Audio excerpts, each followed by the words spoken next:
Saya tahu, hari ni nak cerita sikit pasal apa? Pasal ciptaan Allah Subhanahu Wa Taala. Sangat-sangat hebat, sangat-sangat detail. Jadi hari ni baru aku tahu, rupanya rama-rama ni dia perasan tak tengok rama-rama kan? Rama-rama kan comel dia punya sayap ni kan? Sayap dia ni kan ada warna merah ada kan? Kuning, ungu, warna hitam kan? Kan comel kan? Yang terbaru sekali aku tahu, saintis buat kajian, rupanya rama-rama ni dia ada dua cara untuk dia keluarkan warna di sayap dia. Dua cara tu. Cara yang pertama, rama-rama ni dia ada sejenis bahan kimia di sayap dia tu yang boleh ubah warna, maknanya cahaya tempuh dia punya sayap tu akan nampak warna gapo. Contohnya warna kuning, warna ungu kan, ataupun warna hitam ke kan. Jadi itu cara yang pertama. Makna kata yang ni warna ni kekal, tak boleh berubah.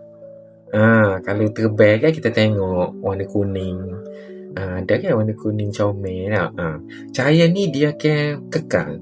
Makna kata dia tak akan berubah ke warna lain.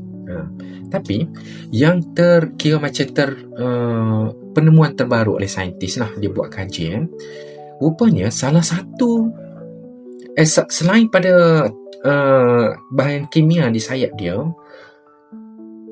dia punya cara satu lagi adalah di struktur di sayap dia tu. Struktur di sayap dia tu rupanya penemuan saintis, sayap rama-rama ni sebenarnya tak ada warna pun, luit sinar, kosong. Tapi sejenis rama-rama yang dipanggil morfon, dia ni boleh keluar ke cahaya sendiri. Makna kata, sebab apa boleh keluar ke cahaya tu? Cahaya tu berasal daripada struktur di sayap dia. Struktur mikroskopik dia panggil. Struktur mikroskopik ni diibarat gini, rumah kita kan ada apa ni, atap bumbung kan, atap kita tindih. Betul. Jadi macam tu jugalah sayap rama-rama. Dia bertindih, tapi dalam bentuk nano lah, kecil, sangat halus. Dan bila saintis buat kajian, dia zoom ke dalam tu, dia zoom dalam skala nano, memang kecil betul, kita nampak tindih gitu. Dan apabila dia zoom lagi, dalam setiap tindih tu dia akan ada ruang macam kosong gitu. Okey, kosong tu bentuk dalam buku lah, ibarat dia macam bentuk gini. Ni.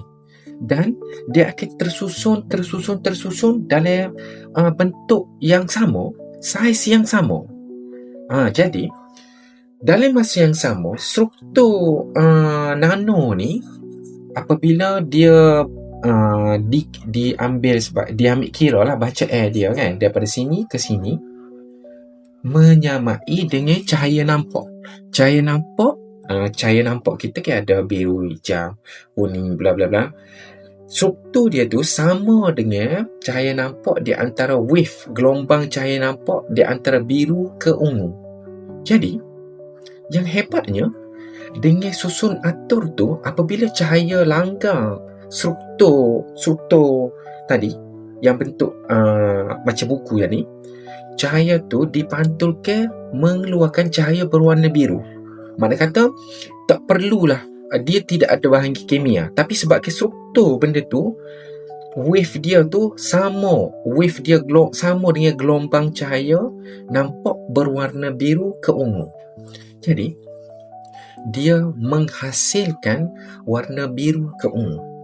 Dan warna ni dia macam kalau kita pandai sudut gini, dia nampak macam ungu, tapi kalau gini dia nampak macam biru, nampak?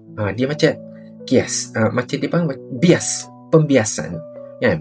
Jadi nak ayatnya hebatnya susunan tu Allah buat tu dalam zoom lagi tu, dalam bentuk susunan macam buku tu, dengan saiz yang sama, dengan gelombang cahaya nampak berwarna biru. Jadi menyebabkan dia boleh menghasilkan berwarna biru. Dan biasa sedikit, makna kata jadi macam ungu sikit. Biasanya kalau rama-rama biasa dia ada macam bahaya kimia lah sikit dekat dia punya sayap tu. Jadi warna tu kekal. Kalau kuning-kuning kan nampak. Tapi satu lagi jenis rama-rama dia tak perlukan bahan kimia. Dia hanya struktur sayap dia tu, dia berlapis-lapis macam kita punya atap rumah, tapi bila di zoomkan lagi, bentuk dia sangat halus, bentuk dia macam buku. Jadi menyebabkan dapat menghasilkan warna biru. Jadi kat sini nak kata sangat hebatlah dalam ciptaan Allah ni. Kalau kita tidak berhalusi, kita tak ambil kaji kan, sebenarnya dia adalah rahsia tersembunyi. Faham? Rahsia tersembunyi memang kita tak tahulah kalau kita tidak ambil sebagai satu pelajaran buat kita. Jadi tu baru sayap rama-rama tu nak ceritanya. Tak cerita lagi benda lain. Tu baru sayap rama-rama. Jadi hebatlah ayat ini. Sungguh luar biasa lah ciptaan Allah ni. Kita tak boleh nak takwil lah. Kalau orang kata Allah ni wujud kau, Tuhan ni wujud kau, tengok sayap rama-rama, sudah lah. Kau mana dulu? Kau dah mau fikir mana?